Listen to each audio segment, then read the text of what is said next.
right, man. Hope from my city. We are in H Town. We just kicked off this Texas tour, and we've landed right here in H Town. Uh, Crazy blessed because we're here in Space City Church here in the south side of Houston. We have our guest here, good friend of mine, Orlando Pizarro. Did I say that right? Yes, sir. Orlando Pizarro, straight from Houston, Texas. So let's chop it up. Tell us about where did you grow up here in Houston, where you from, and all that kind of stuff. Well, born and raised here in H-Town until I was 18, and then got put away. Did some time because of my lifestyle back in the day. Okay. But was here in the Spring Branch area, northwest side, a little bit of the Acres Home area, Denver Harbor for a time. So also there in the Greens Point, now known as Guns Point area. Okay.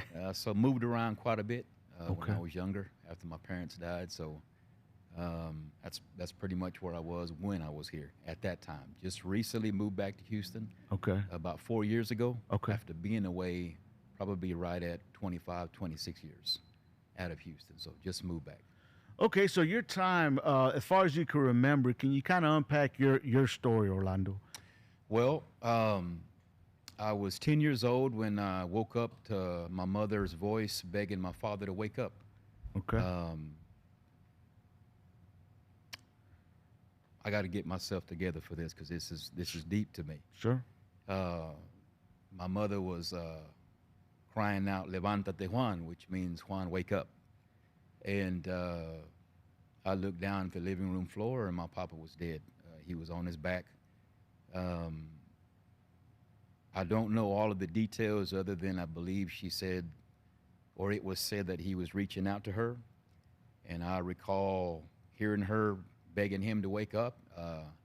At that time, she was already diagnosed with cancer and was dying from it, so it wasn't a very hard yell or a very hard shout for his name. It was a painful one, for one, what she was going through, and then also finding Papa passed that way. And I just recall my brother coming by, getting a neighbor, them taking my brother, putting him in the back seat of his car, which I assumed they took him to the hospital. I was young, so didn't know much about that.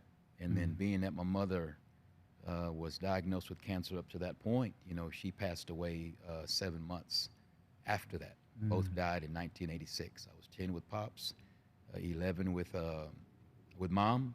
Watched her take her last breath in the hospital.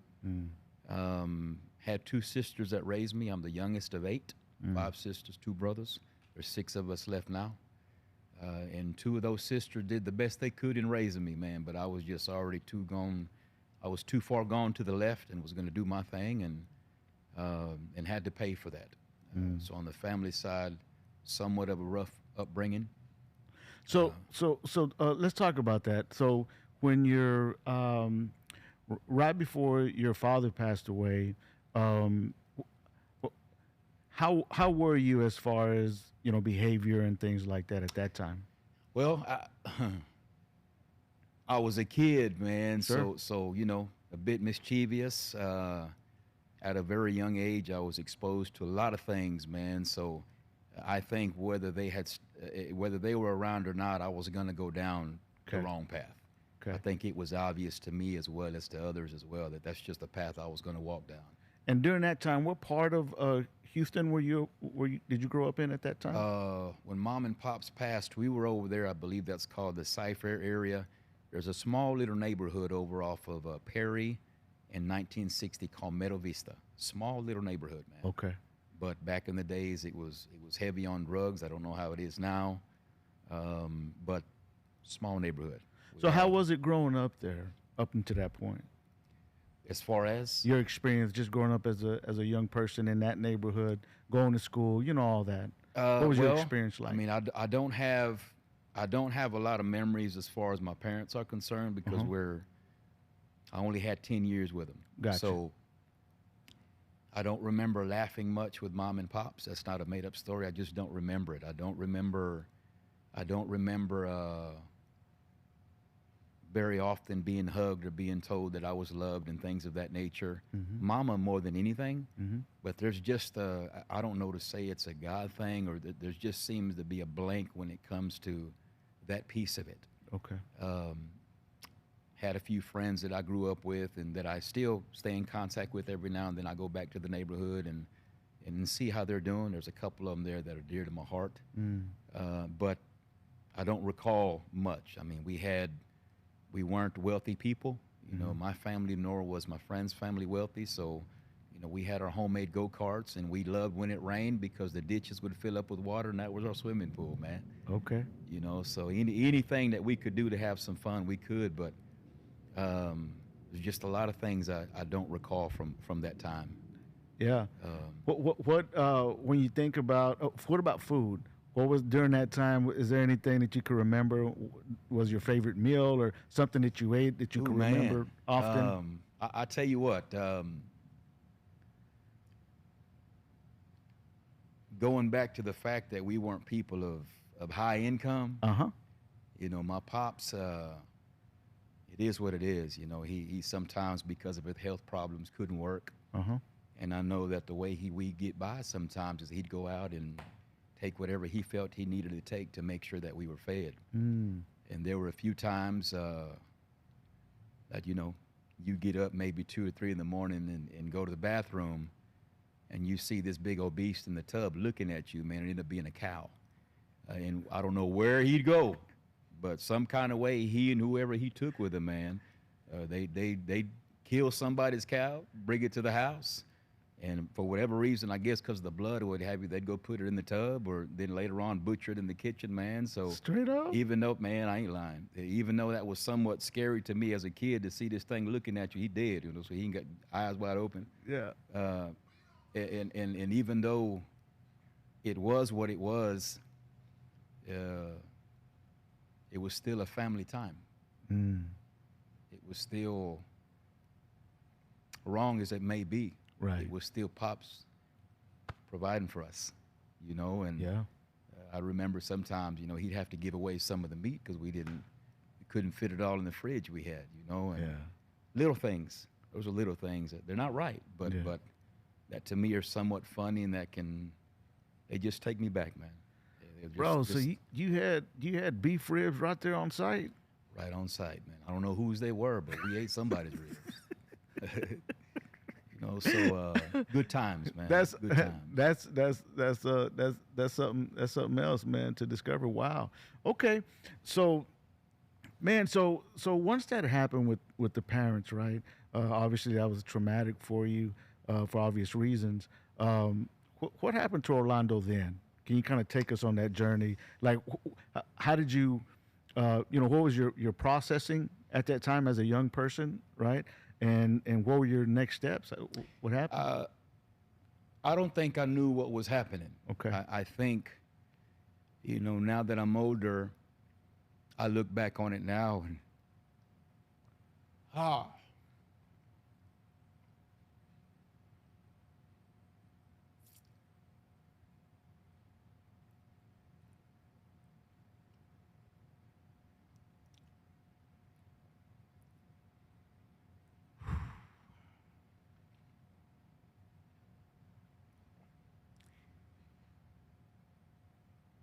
I think God shielded me Mm. from the reality of that, Mm. and I was to be dealt with later, Mm. where I could understand it. Right. Um, very different when mom and dad died coming home to a sister. Uh, not being critical, not being negative. It's just different. The embrace from a mother is not the same as the embrace from a sister. Mm. How gifts are given to other family members when you're not a child of theirs, it's different. Mm. Love is there, but it's different. Mm. I think it was more than anything challenging for the first sister that took on the responsibility of raising me, because alongside me was my sister Linda, who's probably 2 or 3 years older than me. So if I'm 10, she's 12 or 13. And the sister that took us on was, I think, 18 years old. Mm. And she was a newlywed with a new family. And now you're taking on the responsibility of a brother, a sister. out of her commitment to look after the family after my mother and my father passed. Right. There's a it, it was just it was different. It was I remember going to school, and to this day, um, the teachers didn't know how to really approach you. They just everybody, Orlando just lost his father, and it was somewhat awkward. I think they were trying to be as sensitive as they could be, um, but it was just different. It was painful to what I knew pain to be at that point. Right. It was different. You see the other kids, meetings or what have you. They got the parents. You don't. Mm. You see the joy of gifts being given, kids, parents. You don't. You don't have it. It's. But even with all of that, I don't think the effect of it came until later. I really believe now when I look back on it, because I can talk about it now, I really think God shielded me from all of that and the impact that maybe should have had on me at that time. Then as I got a little older, I think there was a time there where I got very cold-hearted, was always prone to violence, always loved to fight. And just, you get to hanging with the wrong people, and, was in the gang activity, been there, done that. Just very cold, very indifferent towards certain things, very intolerant, very impatient, had to be my way or the highway, very prideful, which When you talk about when you talk about the fighting, explain a little bit. You said that was like normal to you. That was a way of expressing yourself. And So, I was actually thinking about it when I come over here, while I was commuting here, because I don't know if we're going to touch on this or not, but Yeah. my wife and I Sure. were married and then divorced and now remarried again for the second time. Mm-hmm. And as I was coming over here, I was thinking about some of the things that I was exposed to with the family. Mm-hmm. I've seen my sisters get beat by the men they were with. Mm-hmm. I've seen it over and over again throughout the years when I was younger, not much as an adult, but when I was younger as a kid, Right. Even before my parents died. And, when you grow up around that stuff, you hit it right on the money, man. You said normal. You don't even know I was going to mention that. Mm-hmm. You grow up around it, and it's normal. Okay. It becomes normal, and it becomes acceptable. Mm. And like I said, you may ask about it, but Yeah, we'll get to that. when you grow up in it, it's normal. Yeah. When you grow up in it, it's acceptable. Mm-hmm. And then you kind of look at everybody else that tends to think that's a big deal. Is, man, y'all are off. Your mindset is, man, what you talking about? This is what we do, man. Right. It's just another day here. It ain't nothing. What are you talking about? So that becomes normal. It did. It really did. Yeah. Had to pay for it, unfortunately. Had to learn from that. How No so? doubt. Well,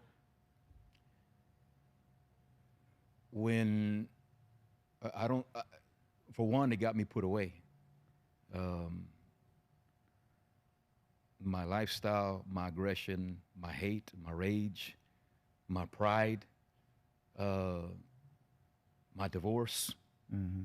I think, if anything, I think that's where I seen it the most, was the divorce. Mm-hmm. You grow up around the fighting. You see it with your family. You see it with sisters, brother-in-laws, etc. You get married, and it's normal to you. And in my case with my wife, it wasn't normal to her. My upbringing is that. Hers is not. And the image that comes to mind when I think about this is a child balled up in a corner because he sees a lion. Mm.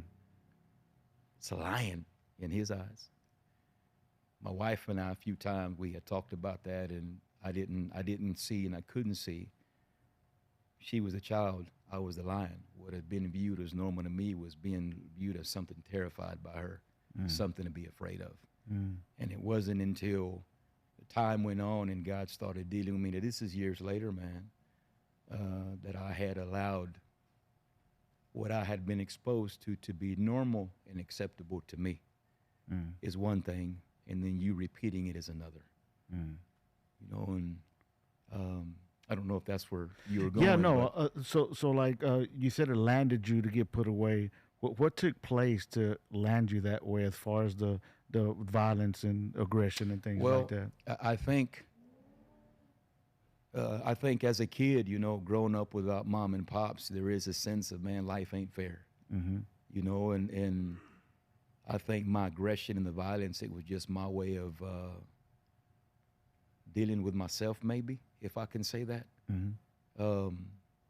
Got involved in a lot of crime, got involved in a lot of gang activity, got involved in a lot of violence, man. And I remember when I got put away, I remember my original sentence was supposed to be 99 years. Okay. As a matter of fact, that was, if I'm correct, I think they were coming at all of us, because it was about 4 or 5 of us that night with that amount of time, with the exception, I think, of 1 or 2, because they had a clean record. I had already been in and out. And I'm aware I shouldn't be here. I'm aware that I'm here because of the mercy of God. Okay. I'm aware that His grace is what has me here. I just seen when I was in that lifestyle, the more I fought, the more I wanted.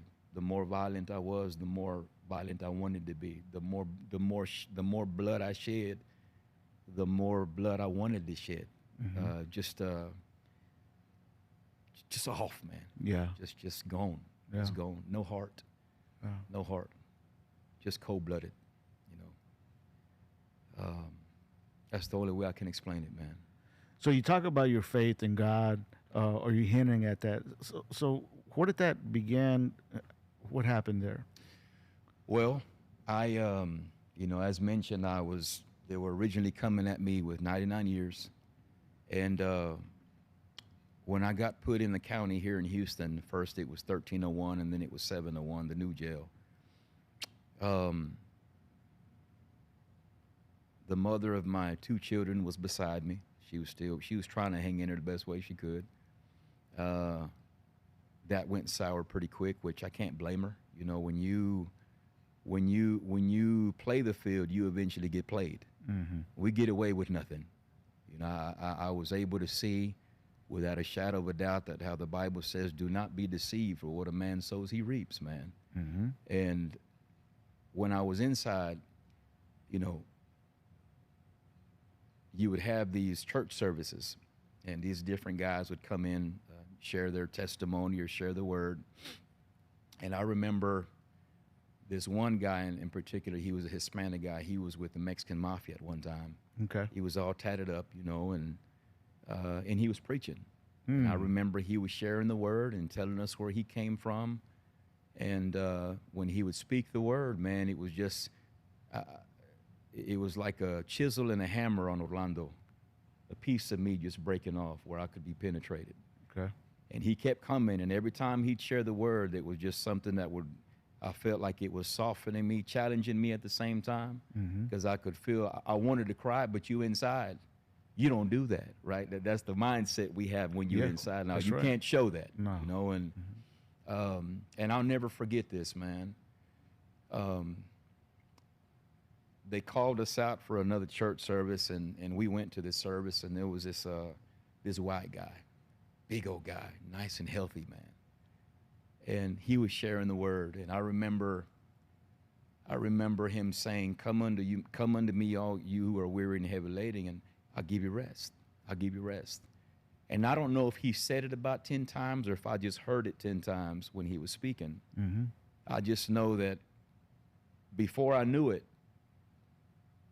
I was on his shoulder, filling up his shirt with snot, mucus, and everything that would come out of my mouth and nose. And I was crying on his shoulder, and he didn't say nothing to me and just hugged me. That's it. And I was just, I don't think I'd ever cried like that in my life. I didn't cry like that when my mother and my father died, man. And it was just, there was just, now I know it to be a brokenness. Now I know it to be God dealing with me. Now I know it to be God taking out my heart of stone and putting his in me. Now I know what that is. And when I did that, it was a domino effect, because when I did it, so did others. But because your image is such a big deal on the inside, you got to refrain from that sometimes until you finally see you really don't need to refrain, man. You know, it is what it is. God is where he is, and he's in you, and he's trying to work on you. And that was, I think, the start of it.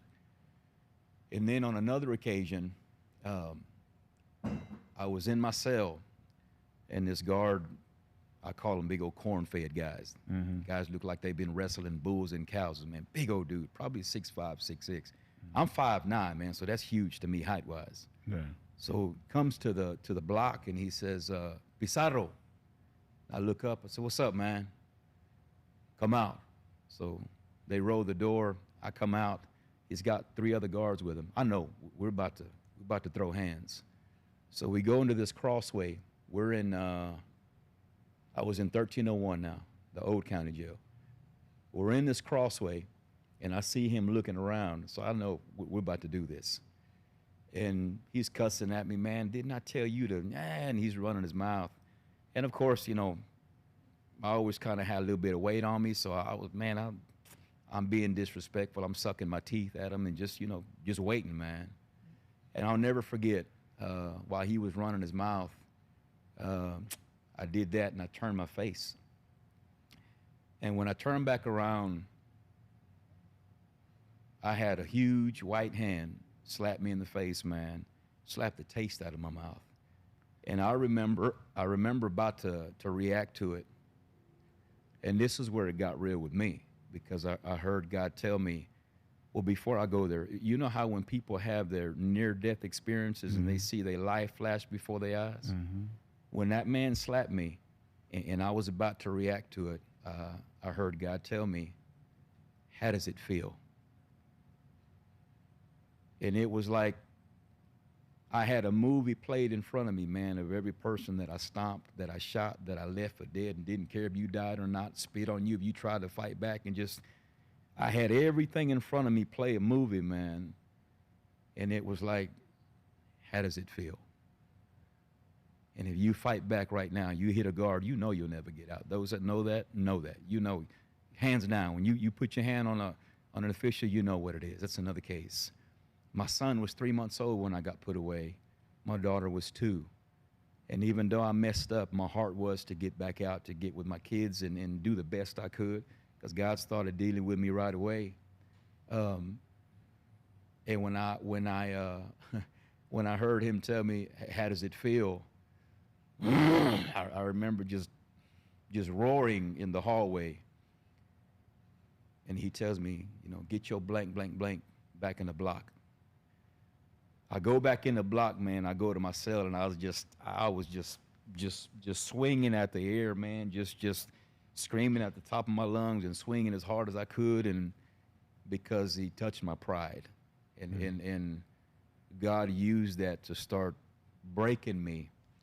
And if there's ever a verse that became reality in my life, it was that one that day, which then become a guard or a perimeter that from that point on made me be watchful of what I say and what I do, because if it can come on the bad side, it can also work in your favor, you know, and that's really when I seen a turnaround.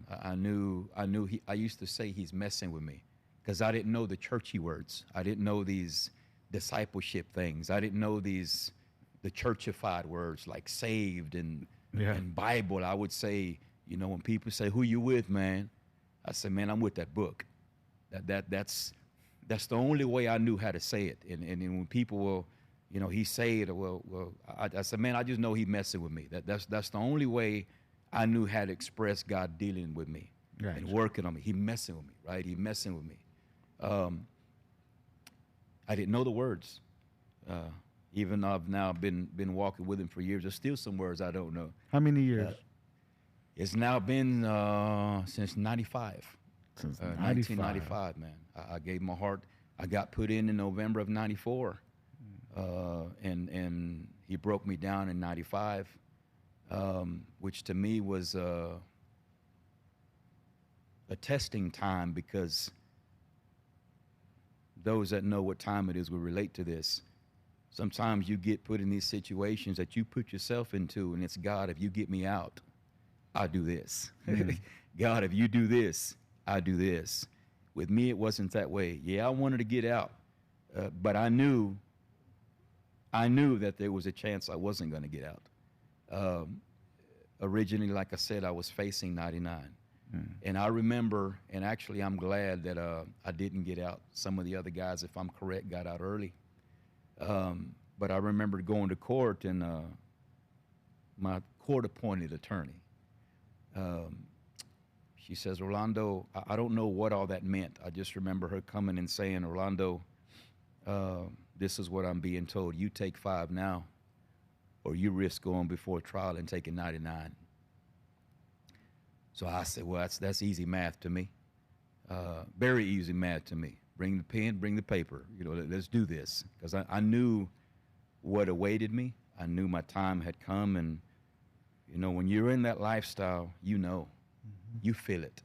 It's either time behind bars or it's a bullet to the head. When you've done so much dirt that your time is coming. And it was real. It was a genuine conversion. I was too afraid to call myself a Christian. I would just say I'm with the book, because to me, to call yourself a Christian was a big deal. You had to be different. There had to be a difference between you and everybody else. It wasn't like, man, I'm Catholic or I'm Baptist, but you cuss like a sailor, right? There was no distinction, So with me, it wasn't until years later that I felt comfortable enough to say that I was a Christian, because that was a big deal to me. That wasn't a title, man. And life transformation had happened. Exactly. Yeah. Exactly. Something was real. Something was different about you, man. You couldn't continue to do what you were doing, and from that point on, where that man put his hand, I've never been slapped in my life. I'll never forget that, man. Yeah. From that point on, God just continued to chip away, and still continues to chip away at me. It's a lifelong process. It's a lifestyle. It is. You don't graduate from it. It's what you do for the rest of your life. Yep. And talking about that, you hinted at, you've brought up a couple of times, we were talking about traumatic situations. We talked about that in the, when you were younger. And then, some of that as, getting incarcerated and, all those things, wrestling with. And, then you started this journey with God, being a person of faith, and, got married, right? And then the traumatic situation happened while in your faith. Could you, whatever you're comfortable with, could you talk a little bit about that? So I kind of knew we were going to go there. Yeah. But I can talk about it now. You've seen it firsthand. Yeah. You were one of the guys that I shared my heart with. Matter of fact, I remember you telling me you had shared it with your wife. And I remember you telling me, if I'm correct, that she had told you to tell me, I think it was, make sure he does what he say he's going to do. Something along those lines. It's been a long time. And so that was a very hard one for me, because, when you give your heart to God and you're real with it, you expect a good life, right? You know things are going to come, but then you get these situations like in my case. I met my wife there at Maranatha Church in Waco. So to this day, I call Pastor Mario and Pastor Medium my mom and pops. They have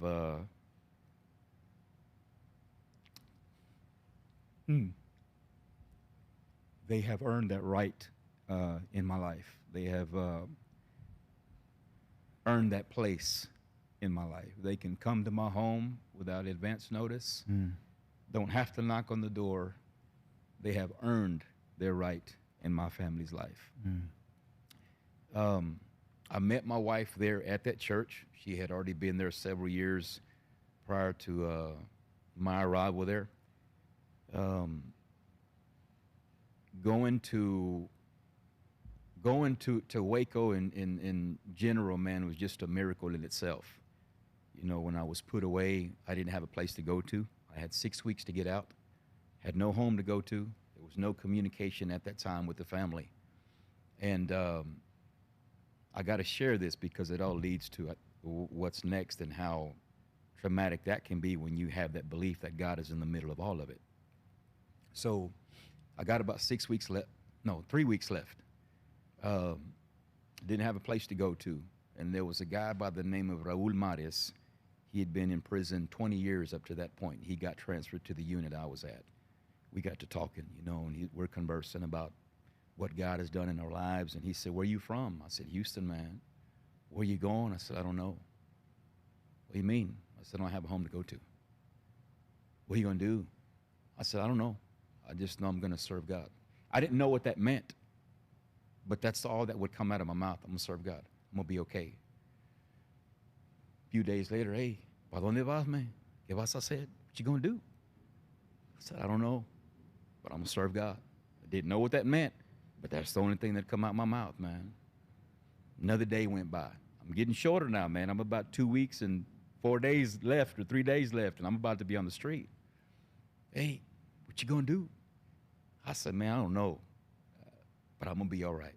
Serve God." Didn't know what that meant, but I was going to be all right.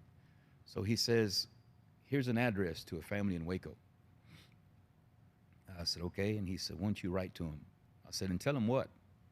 "Well, what God's done in your life." And I said, "Man, I really ain't with that. You know, people's perception of us on the inside is jailhouse religion. I ain't with it, man. Just do it."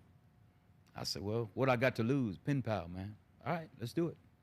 So I do it. This family had never seen me a day in their life, didn't know anything about me. They went off of whatever this guy told them, which is kind of strange the way that worked out because he met his wife while he was incarcerated in prison. His wife's daughter was going to Maranatha, where I eventually started going. Mm. So this family takes me in from Waco, picks me up from Greyhound in Fort Worth, never seen me a day in their life. Now, back then, I had a teardrop on my face, so that didn't help in my appearance. And coming out of prison, man, this dude got a teardrop on his face, you know, and you know, people give that thing different definitions out here, you know, so they look at you kind of throw, right? And they take me in, man. Didn't know anything about me. And it just so happened they would occasionally visit Maranatha because they were going to that one, and also First Spanish Assembly of God, Pastor Alvarado, I believe is his name. And come to it, Raul's wife's daughter, which is Elisa de la Cruz, was going to Maranatha. So we meet, "Hey, why don't you come over here?" So I did. Got involved in ministry right away. Pops pulled me right away to start working with the youth, and then started translating for him, translating him, and started leading praise and worship occasionally, you know, and then that's where I met my wife. And I was single 4 years before we married.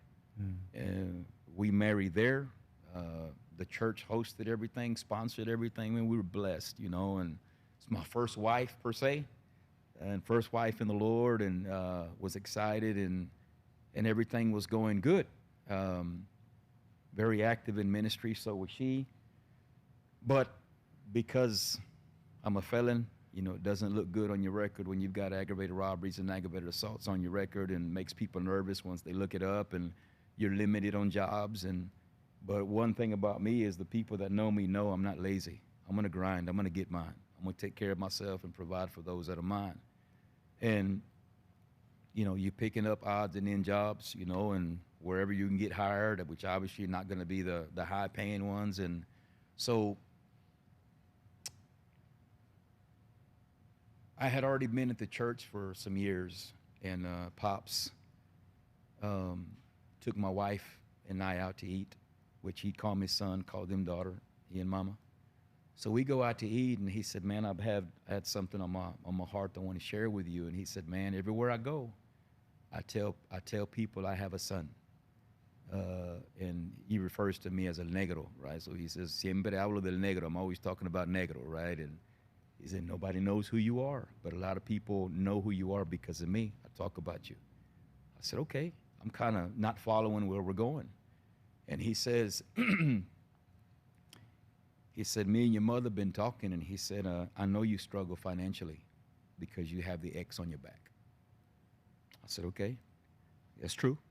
I said, but we're going to be all right. We know that. He said, I know you're not lazy. You know, you're diligent. You grind. You get yours. I said, yeah.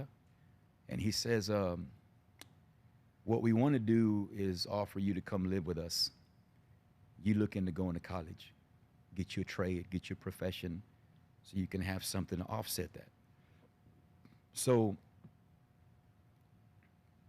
we're at the restaurant, man, and I'm trying to fight back tears, you know, because I really want to break down.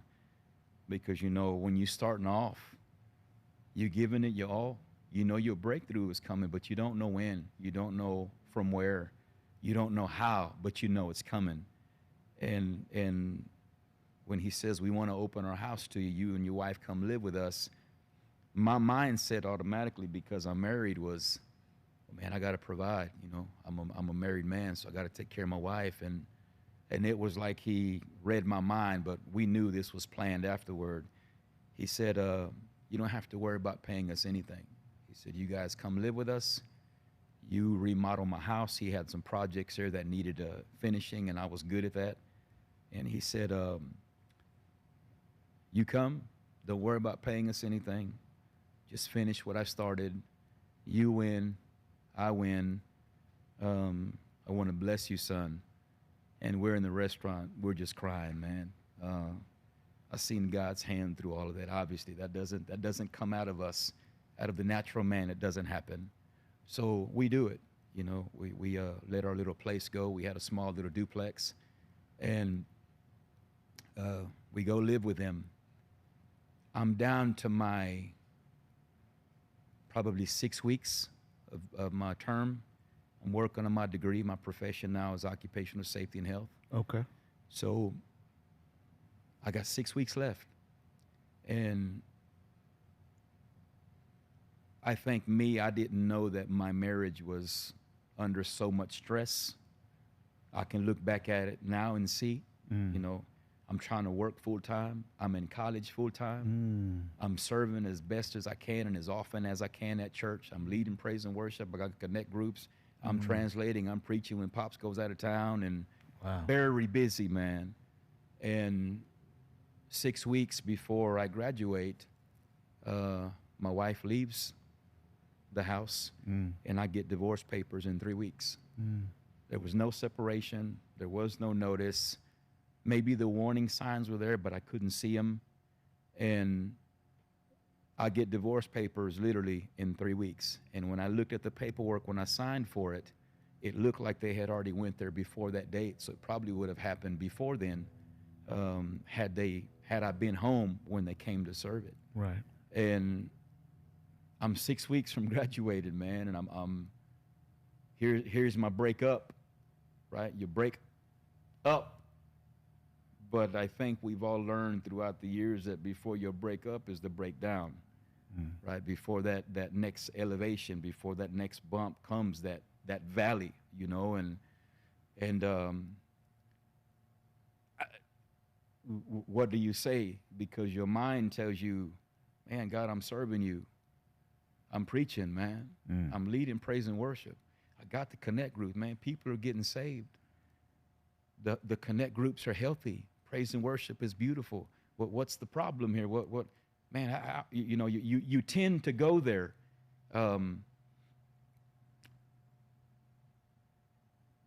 But everything I just told you about is prospering. I'm seeing now, you know, later on when I walked through the process, yeah, it was prospering. It was prospering because I was giving it the time it needed. But what you didn't hear me mention was my wife.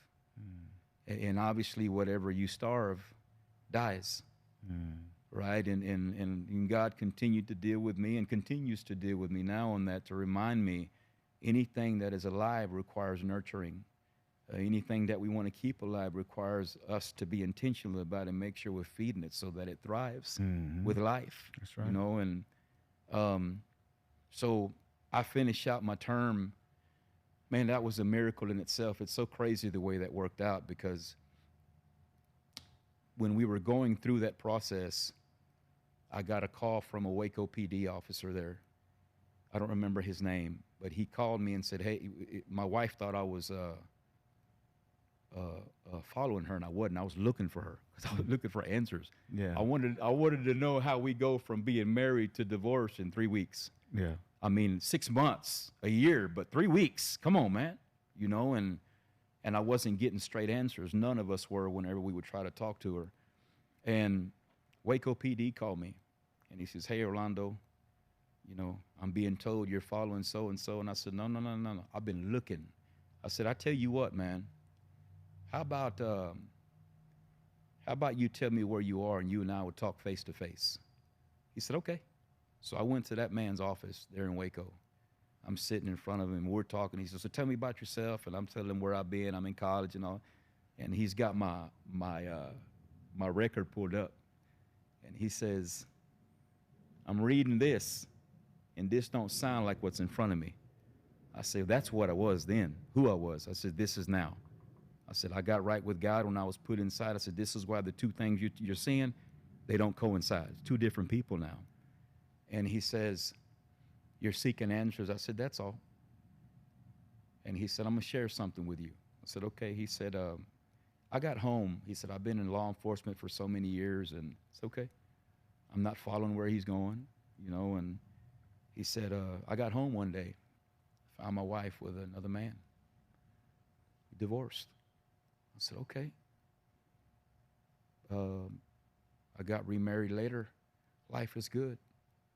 I said, "Okay." We keep talking. He said, "Orlando, the woman I remarried, is the same one."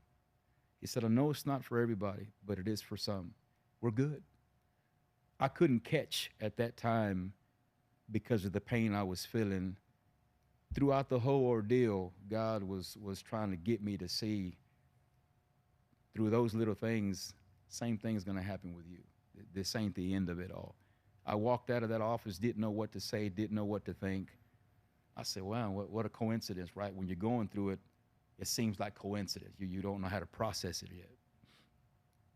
I'm finishing out my term. I'm going to college. You know, I'm about to be done. One of the professors called me to the office, and he said, "I'm going to talk to you, man." I said, "What's up, man?" And he said, "We don't know what's going on with you." But I had lost a lot of weight. You've seen that. Yeah. When I went through that and got very thin, everybody thought I was smoking crack, and got back on the dope because I was looking pretty bad there for a minute because of the depression. And the professor tells me, "We know you're going through." I said, "Look, man, I'm going through a divorce." He said, "We kind of figured that." He said, "So we had a meeting about you. This is 6 weeks left." I said, "Okay, what?"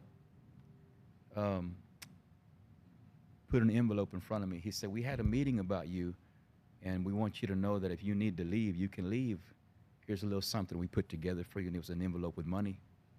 It says TSTC, Waco. And I said, "For what?" And they said, "If you need to leave, you're free to go." And I said, "What you mean, man?" I said, "I still got 6 weeks left." He said, "No, you don't. You've already proven yourself." He said, "When you started with working on the degree," he said, "we judged you like we judged everybody else. You came in with tattoos, you look a certain way. We said, oh, he's going to get the grant money, get his checks and run." And he said, "But you've proven yourself. So we're going to give you your diploma. You're free to go." And man, I'm crying, you know, because that's God. And I said, "No, I got to finish it. I got to finish it for me. I have to walk that platform for me.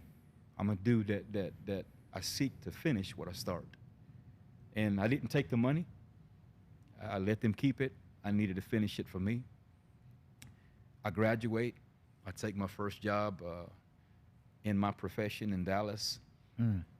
And 2 years went by. when I moved to Dallas, I remember was talking to Mama about it, Pastora Medium, and she said, Orlando, you're going to Dallas, and I want to say, she said, I know there's pretty girls over there, you know, and she said, give me 1 year, give yourself some time to heal. I said, okay, I'll do that. I wasn't ready anyway. And I got to about 11 months, and I met somebody, and I called Mama up. I said, hey, Mom, can we shave off a month? I think I met somebody and, you know, would like to try this thing. And she said, Orlando. I said, and she just, you know, wasn't going to hold me back. And I tried it. Didn't work. I remember her telling me, you want to be with me, but you can't. You're not done over there. Left it alone. Tried it with another one who was actually a pastor's daughter. I met the entire family, and it was beautiful, to be honest. And I remember her telling me the same thing. You want to be with me, but you can't. You're not done over there. Used to burn me up, man, because I was trying to move on. So a total of 2 years go by, and I kept in touch with some of the disciples I had there in Waco and that I was blessed to pour into and that God put in my life to continue to mold me. And I remember there was a sister I contacted every now and then. She was also going through her situation, and she said, hey, I seen your ex, you know, and I said, okay, how's she look? I was really wanting her to tell me she tore up and looking bad, you know, because of how things played out, and oh, she's good, you know, and I said, give her my number, tell her to call me. I just said it, man. And she called, you know, she says, you asked me to call you, and I said, yes, but I don't know what to tell you. I don't know what to say. I just felt to do it, and she said, I know why. So we meet up a week later. After that phone call, we spoke, and then we got remarried 2 weeks later after that first phone call.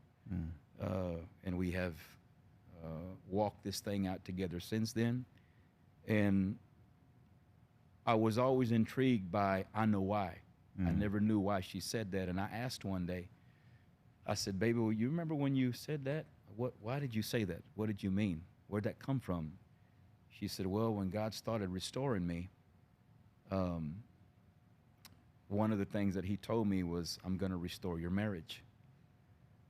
And she said, well, how? He don't even live here anymore. And she had a Peter moment, you know, where God told her, dare me to restore your marriage. I said, man, I can't. I can't. Dare me to restore your marriage. You know, what did Peter do with the fish in the net, right? Man, we've been fishing all night, man. We ain't caught nothing. But all right, at your word.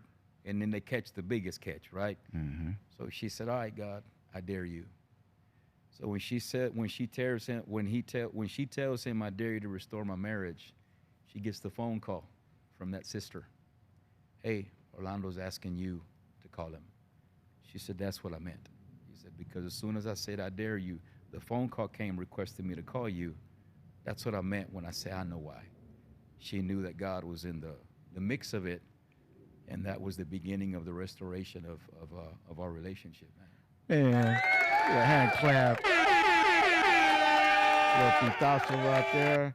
Man, praise God. Thank you for sharing that, man. God is in the business of restoration and life transformation, man. Wow, man. Thank you for sharing that story, man.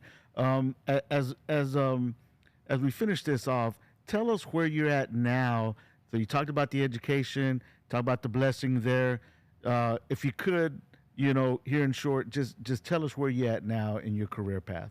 Well, currently I'm the National Safety Director for Empire Roofing. You said national? National Safety Director. So I currently work with 11 offices. We've got offices in Atlanta, Oklahoma, Memphis, Nashville, Florida, 5 in Texas. So I travel quite a bit. Been there now a little over 2 years. Prior to this company, I was with another company as corporate safety director. Prior to that, I ran my own safety company for about 9.5 years. So I have seen God has blessed the work of my hands. Got to put in the work. Yeah. But I have seen that God has blessed the work of my hands. there hasn't been anything that I haven't tried to get into Mm-hmm. that he hasn't touched. Amen. You know, so financially, thank God, I have zero debt. Mm. We have been debt free for years. Amen. But I will say that we seek to be wise with our finances. Okay. I believe God gives you what he gives you, but you need to be an administrator of it. You need to be a steward. Mm. We have been debt free for years. You know, we live by what we call a rule is that if, with the exception maybe being a house, that's my goal to buy it cash money one day. But we kind of live by the rule that if we don't have cash money to buy something, then we can't afford it and we walk away. There you go. We've worked for what we have. You know, God has blessed what we have, and financially, God has taken care of us. I mean, what can I say? He's blessed us with material things. He's blessed us with the money side. You know, we've had some old things that have lasted some people that don't believe in God or don't give to Him, that are brand new, and they're on the side of the road. You know, we've had we were talking about it the other day. My wife's vehicle, she hadn't changed the wheels on it for 3 years. Mm. And so they were solid all the way through. Yeah. You know, so we've just seen his hand on what we have. We have. Amen. Really have. Well, congratulations, man, on all the success, you know, in your faith walk with God, and all the blessings that come from that, you know, as we've all heard. You know, you know, God's grace and love and mercy has obviously been on your life. Without a doubt. That has moved you forward despite the struggles that have gone on around you and inside you. And I mean, today you stand here, you know, a walking testimony of His mercy, grace, and His love, and the Spirit of God working in and through you, man, and allowing you to be here, right here in Houston, in your own city, to be able to share all that He's done and is doing, and we all expect will continue to do so. So God bless you, man, and on your journey, and thank you for being here and being a part of our first stop here in Houston on our Hope for My City tour. We landed right here in Houston, and what a blessing and a pleasure. We've tried to do this for over a year, and I think I know why now, that it really never puzzled in and worked out, is because disappointed time at this moment. So since you went there, Yeah. I feel I owe you an apology Yeah. because you hounded me for this thing for the longest. Yeah. And given a comment that was made to me several years ago, I had not wanted to do any type of public speaking. Yeah. I had not wanted to stand in front of any kind of recording or in front of people in general. Yeah. I've never stopped speaking about God one-on-one, but Yeah. I never wanted to be put in the spotlight since then. Mm-hmm. And was miserable, to be honest with you, because when you know what you're supposed to do Mm-hmm. and you ain't doing it, Mm. it ain't gonna work. And what made me give into it, I'm gonna say give into it, is to finish up my side now, is, you know, my brother just passed here recently. Mm-hmm. I officiated his service. Okay. And when it was all said and done, I had this guy come up to me, an older white gentleman, and he said, "What was your name again?" I said, "Orlando Pizarro." I said, "I'm the youngest of 8. That's my big brother there." He said, "You have a gift, man." And he said, "I'm an ordained reverend, and I know I don't have it." And he said, "I hope you're using it." And I just backed up, and he walked off, came back again. "Hey, man, you have a gift. I hope you're using it." And walked off, went to talk to a few more people, and came back. "I'm an ordained reverend, and I don't have it. I hope you're using it." If that don't cut you, Yeah. you know, so Well- that's actually what kind of led to this from me and you, because Yeah. I don't know to say the word dodging you is Yeah. the right one, but or just avoiding. I don't know, man. I don't know how to word it given what was said. No, you were but, dodging me like some bullets. Yeah, we're gonna call it what it is. so I feel I owe you an apology for that, man. No apology, but it's all love. Thank you. I appreciate that. But listen, here's how instead of an apology, and with that same energy, I want you to sing that song in prison that you were talking about right now. That's how we're gonna close. do that, man. That's how we're gonna close. Come on. All right, we used to do this one. It's called "This Train." Okay. Stay by the mic the whole time. It's gonna be short. Yeah. It said, this train is the holy train, this train. This train is the holy train, this train. This train is the holy train. The only way to ride is in Jesus' name. This train is the holy train, this train. Ow! Let's go. Put music on it. All right.